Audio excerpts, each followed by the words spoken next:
करुण नायर का लगता है कि इंग्लैंड से एक अलग ही बदले की भावना जगी हुई है भाई। मतलब उनके ही खिलाफ उनका सर्वश्रेष्ठ स्कोर आता है। जब जब इंग्लैंड के खिलाफ करुण नायर खेला है, उनके खिलाफ बड़ा जबरदस्त परफॉर्म हुआ है। वैसे भी 7 साल बाद इंडियन टीम में जब वापसी हुई है तो भाई वापसी हो तो ऐसी। अगर किसी खिलाड़ी का वापसी अगर ऐसा हो तो फिर क्या कहने, सोने पे सुहागा यार। भारतीय टीम इस समय इंग्लैंड तैयारी कर रही है।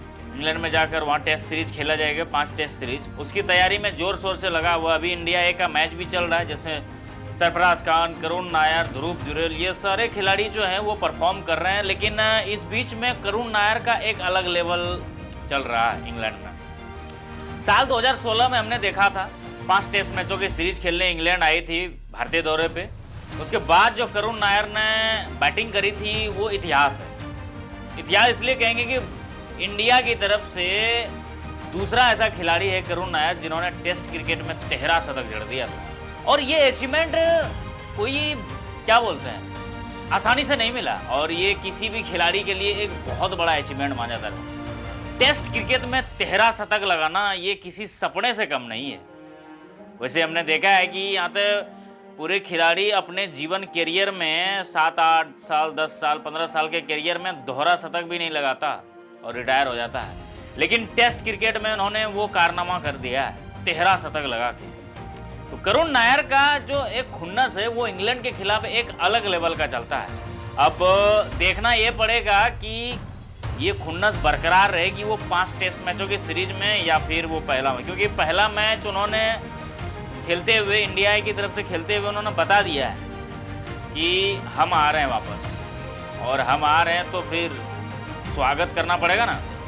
इंग्लैंड को बता दिया है इंग्लैंड में जाकर कि हम आ रहे हैं, मेरे स्वागत करने के लिए आप तैयार रहिए। 7 साल बाद जब टीम में वापसी हुई है तो हम उस हिसाब से ही परफॉर्म करके दिखाएंगे जो हमने साल 2016 में किया था। इंग्लैंड ऐसी टीम है जिन्होंने 500 रन बनाया टेस्ट क्रिकेट में। 500 रन बनाने के बावजूद वो टेस्ट मैच हार गया था। उसका रीजन जानते हैं क्या था? करुण नायर का वो 303 रन। करुण नायर का वो 303 रन के दम पर भारत ने पहली इनिंग में ही 729 रन का बहुत बड़ा टारगेट दे दिया था। उसके जवाब में जब बैटिंग करने आई इंग्लैंड की टीम तो यहाँ 700 क्या, उन्होंने 729 रन तक नहीं बना पाया था। तो वो थे करुण नायर। मैं क्यों कर रहा हूँ करुण नायर की बात? क्योंकि इन्होंने जब जब बैटिंग करी है इंग्लैंड के सामने तो अलग ही लेवल का दिखा है। और इस दौरे पे हमें ये समझ में आएगा कि करुण नायर में वो वही तेवर है या फिर थोड़े कम है। क्योंकि देखो बैटिंग तो दिखने वाली है।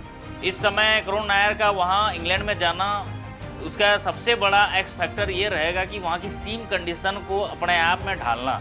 क्योंकि इंग्लैंड में बल्लेबाजी करना आसान नहीं होता है। जब भी आप ऑस्ट्रेलिया जाते हैं, इंग्लैंड जाते हैं या साउथ अफ्रीका जाते हैं तो वहाँ सीम कंडीशन जो होती है वो आसान नहीं होता। बॉल स्किड करती है, सीम करती है। ऑस्ट्रेलिया में पेस है, बाउंस वाली पिच होती है। साउथ अफ्रीका में आपका बाउंस वाली पिच है। तो इन तीनों देशों में बैटिंग करना उतना आसान नहीं होता है। हाँ, इस पिच पे जो बराबर खेलता है उसके लिए वो आसान है। लेकिन कोई भी नया बैटर जब जाएगा तो वो दौरा इसके लिए किसी बुरे सपने से कम नहीं होता। वहाँ पे रन बनाना बहुत बड़ी टेढ़ी खीर मानी जाती है। तो ये एक कड़ी परीक्षा होगी, लेकिन मुझे लगता है कि इस कड़ी परीक्षा में पास करेंगे। और जिस हिसाब से खेल रही है भारतीय टीम, इस हिसाब से तो लग रहा है कि वहाँ की सीम कंडीशन इन लोगों को भा गया है और वो क्वालिटी क्रिकेट दिखने वाला है। क्योंकि इंग्लैंड दौरा आसान नहीं होने वाला है, ना इंग्लैंड के लिए होने वाला है, ना भारतीय टीम के लिए होने वाला है। क्योंकि 2007 के बाद भारतीय टीम ने इंग्लैंड में टेस्ट सीरीज नहीं जीता है। हमने 2022 में ड्रॉ करा के आया था टेस्ट सीरीज विराट कोहली की कप्तानी में। और देखिए, पहली बार तो विराट कोहली की कप्तानी में हम 1-2 से नहीं 2-2 से थे, बट किसी रीजन से, आईपीएल के रीजन से एक मैच हो नहीं पाया था। बट वो जो एक मैच हुआ था उसमें हार गई थी जसप्रीत बुमराह की कप्तानी में, तो वहाँ भी ड्रॉ रहा था 2-2 से। 2022 का वो टेस्ट सीरीज जो हुआ था। उसके बाद साल 2007 से पहले जीता था, राहुल द्रविड़ की कप्तानी में जीता था। लेकिन उसके बाद से हमने टेस्ट सीरीज जीता नहीं है।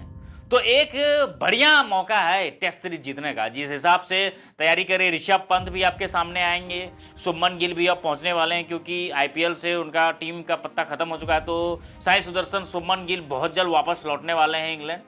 तो ये एक बड़ी चुनौती, और मुझे लगता है कि जिस हिसाब से युवाओं ने प्रदर्शन किया है वो आसान होने वाला है। और आप मुझे ये बताइए कि आपको कौन सा ऐसा मोमेंट है जो करुण नायर को आप देखने के लिए बहुत ज़्यादा उत्साहित हैं?